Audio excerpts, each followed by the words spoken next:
Shalom, selamat pagi Bapak Ibu Saudara yang dikasihi Tuhan Yesus Kristus. Selamat berjumpa dalam renungan pada pagi hari ini. Kita bersyukur dan bersukacita karena Tuhan selalu baik dalam hidup kita. Apapun yang terjadi, Tuhan selalu baik. Dan saat ini sebelum kita mendengarkan renungan firman Tuhan, mari kita siapkan hati dan berdoa.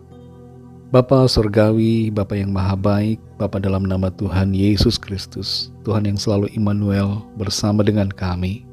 Kami bersyukur untuk berkat kemurahan-Mu. Kembali pagi ini kami bangun dengan kekuatan baru, tubuh yang sehat diberkati Tuhan. Kami mau pakai kesempatan yang Tuhan berikan untuk memuliakan nama Tuhan. Saat ini kami mau mendengar sabda firman-Mu. Jamahlah hati kami supaya kami mengerti dan taat pada kehendak-Mu. Dalam nama Tuhan Yesus kami berdoa. Haleluya. Amin. Saudara yang dikasihi Tuhan, ayat renungan kita pada saat ini terdapat dalam 1 Korintus 16 ayat 8-9. Tertulis demikian. Tetapi aku akan tinggal di Efesus sampai hari raya Pentakosta. Sebab di sini banyak kesempatan bagiku untuk mengerjakan pekerjaan yang besar dan penting, sekalipun ada banyak penentang. Saudara yang dikasihi Tuhan, ketika tantangan menghadang langkah kita, bersikaplah bijaksana. Ada dua hal yang bisa kita lakukan. Pertama, menghindar, atau kedua, menghadapinya. Pilihan tergantung pada apa yang menjadi kehendak Tuhan. Terkadang memang tantangan berarti bahwa kita perlu memikirkan ulang langkah yang kita ambil. Mungkin tindakan dan keputusan serta rencana kita harus diubah. Tapi terkadang juga tantangan berarti bahwa itu merupakan kesempatan untuk kita bertumbuh menjadi semakin kuat dan bahkan meraih kesempatan untuk berkemenangan.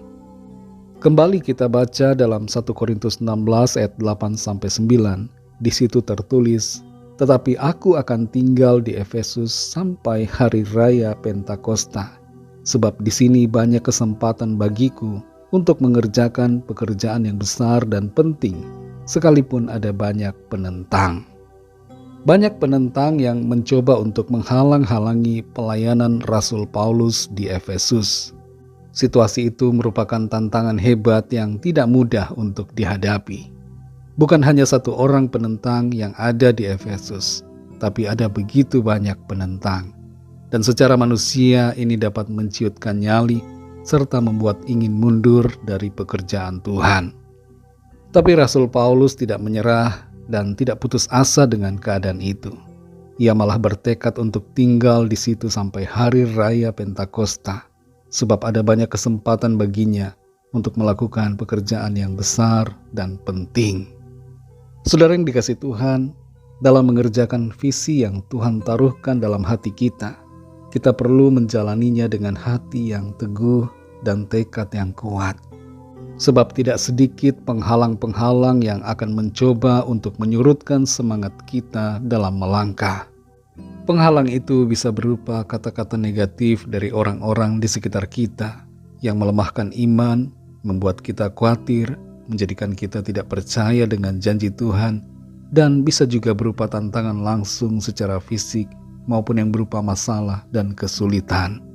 Tapi dalam keadaan itu semua, jangan takut, sebab bila kita melangkah dalam visi dan janji Tuhan, kita pasti disertai dengan kuat kuasa-Nya yang memberikan kemenangan. Kita perhatikan di ayat ini bahwa di tengah banyaknya penentang, justru ada banyak kesempatan. Demikianlah juga dalam kehidupan kita. Di tengah begitu banyak persoalan dan tantangan, seringkali di situ justru banyak peluang. Dalam Yesaya 41 ayat yang ke-10 firman Tuhan berkata, "Janganlah takut sebab aku menyertai engkau. Janganlah bimbang sebab aku ini Allahmu. Aku akan meneguhkan, bahkan akan menolong engkau. Aku akan memegang engkau dengan tangan kananku yang membawa kemenangan."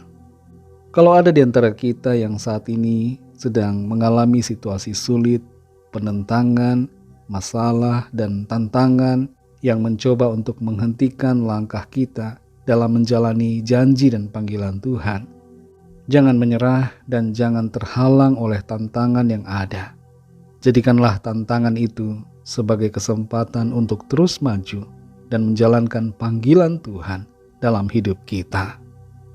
Ada kesempatan dalam kesulitan, ada peluang di dalam tantangan. Teruslah melangkah dan percayalah kepada Tuhan, karena Tuhan pasti menuntun kita untuk mengalami kemenangan. Mari kita berdoa. Bapa Surgawi, Bapa dalam nama Tuhan Yesus Kristus, kami bersyukur untuk firman-Mu yang sudah kami dengar. Kami mengerti dan menyadari bahwa seringkali di dalam tantangan justru ada peluang dan kesempatan yang begitu besar untuk kami mengerjakan perkara-perkara yang besar dan penting. Ajar kami Tuhan untuk mengerti setiap situasi, memahami setiap keadaan, sehingga kami dapat mengambil keputusan yang benar. Apakah ketika ada tantangan kami harus maju atau mundur? Ketika ada kesulitan, haruskah kami mengubah arah langkah kami atau terus maju dan menghadapinya dalam kuasa pertolongan Tuhan? Buatlah kami mengerti ya Tuhan, dalam situasi kami masing-masing secara pribadi saat ini. Kami sungguh percaya ketika kami melangkah dalam janji dan panggilan Tuhan, maka tantangan apapun dapat kami atasi dengan kuasa-Mu ya Tuhan. Engkau beserta kami dan menolong kami, memberikan kami kemenangan. Terima kasih untuk firman-Mu Tuhan. Kuatkan terus hati kami untuk melangkah dalam tuntunan-Mu, dalam pimpinan-Mu, dalam rencana-Mu yang baik dan sempurna. Berkati kami Tuhan di sepanjang hari ini dalam segala aktivitas kami. Pimpinlah kami agar setiap keputusan dan tindakan kami selaras dengan kehendak-Mu, sehingga hidup kami menyenangkan hati Tuhan dan kami boleh menjadi berkat dan saksi bagi banyak orang. Kami berdoa membawa setiap pergumulan kami masing-masing kepada-Mu. Biarlah Tuhan menjamah dan melawat setiap kami menurut kuasa dan kemurahan-Mu. Ada kelepasan, ada pemulihan, ada kesembuhan terjadi saat ini. Jalan keluar yang ajaib Tuhan nyatakan, dan mujizat-Mu Tuhan kerjakan dalam hidup kami. Terima kasih Tuhan. Kami serahkan segala sesuatunya ke dalam tangan kasih-Mu. Kami percaya Tuhan membawa kami dalam penggenapan rencana-Mu yang baik, indah, dan sempurna. Terpujilah nama-Mu ya Bapa.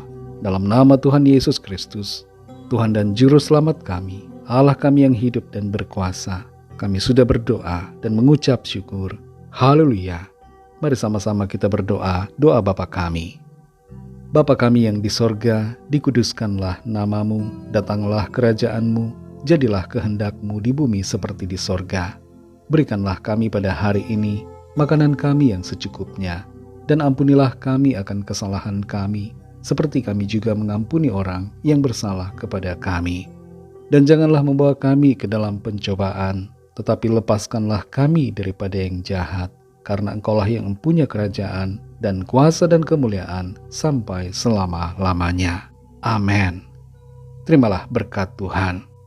Tuhan memberkati engkau dan melindungi engkau. Tuhan menyinari engkau dengan wajah-Nya dan memberikan kasih karunia.